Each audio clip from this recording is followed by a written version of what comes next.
سیدی و مرشدی حضرت علامہ مولانا ضیاء الدین احمد مدنی علیہ رحمت اللہ الغنی فرماتے ہیں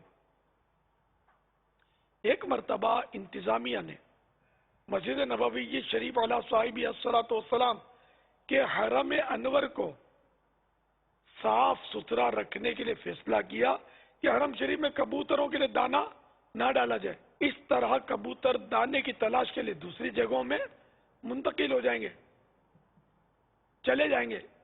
اس حکم پر عمل کیا گیا اور کئی دن تک دانہ نہ ڈالا گیا، مگر کبوتروں کی گنبد خضرا یعنی سبز گنبد سے محبت کا یہ عالم تھا کہ بھوک سے مر رہے تھے مگر آستانِ محبوب چھوڑنے کے لیے تیار نہیں تھے.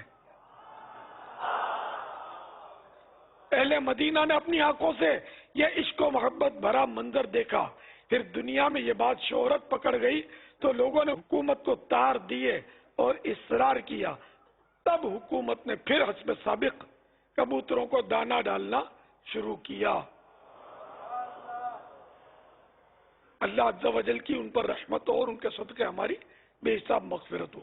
آمین بجاہ النبی الامین صلی اللہ تعالی علیہ وآلہ وسلم. وہ مدینے کے پیارے کبوتر جب نظر